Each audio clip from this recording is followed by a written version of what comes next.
અરે વાહ ટપ્પુ બેટા, સેવા પૂજા કરવા જાય છે. સરસ સરસ.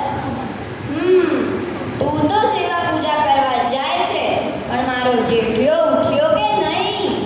જેઠિયા, એ જેઠિયા, હજુ સુધી ઊંઘે છે કે શું? ઉઠ ઉઠ હવે. અરે તમને લોકોને ખબર છે, જેટલી ભેંસ પાણીમાં નથી રહેતી ને, એટલો એ જેઠિયો પથારીમાં ઊંઘ્યા જ કરે છે. ઉઠ ઉઠ હવે. હા બાપુજી, હા ઉઠી ગયો બાપુજી. હા બસ હવે નાહી ધોઈને નાસ્તો કરીને દુકાને જાઉં છું. હા બસ નાહી ધોઈને તો નાસ્તો જ કરવાનો ને, આખો દિવસ તો ખાવાનું પીવાનું જ ને. ભગવાન તો યાદ આવતા જ નથી ને. જો જો ટપ્પુ પણ સેવા પૂજા કરવા જાય છે. જા તું પણ એની જોડે જા.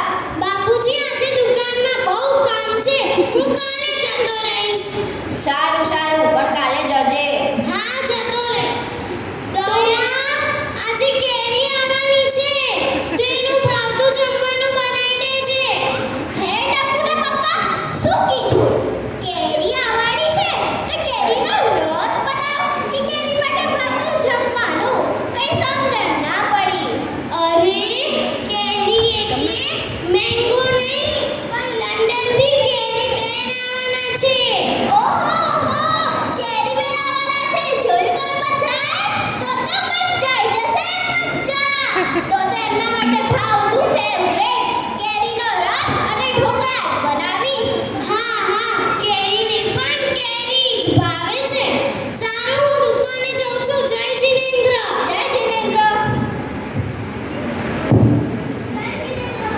જય જય.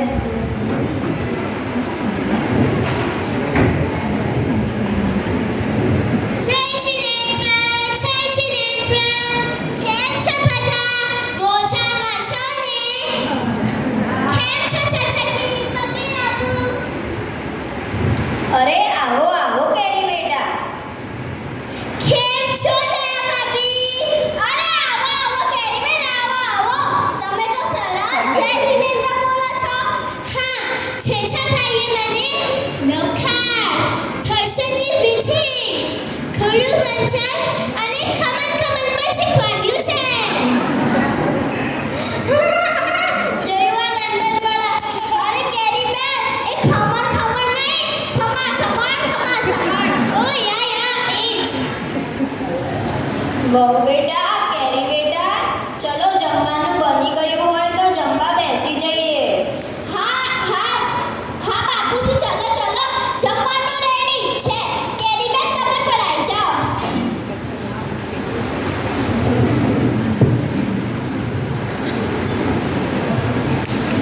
દયા ભાભી, કેરીનો રસ તો બહુ સરસ છે, અને આ ચચાનું જો ચાઇનીઝ સ્પાઈસી છે.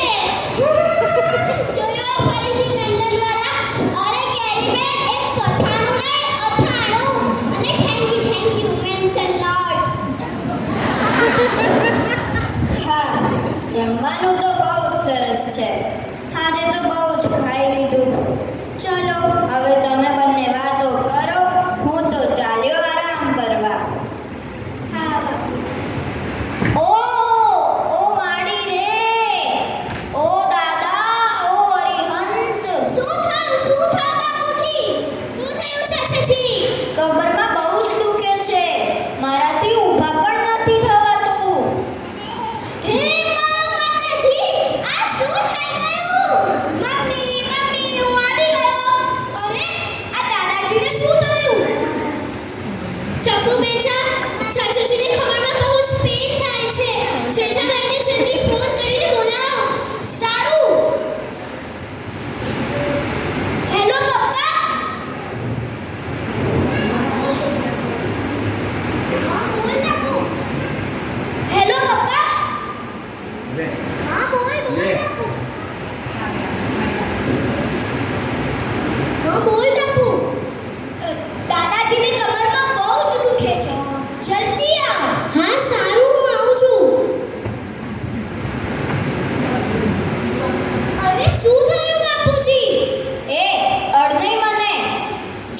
નથી, મને કમરમાં બહુ જ દુખે છે અને તું તો પાછો જ્યાં વાગ્યું છે ત્યાં જડીશ.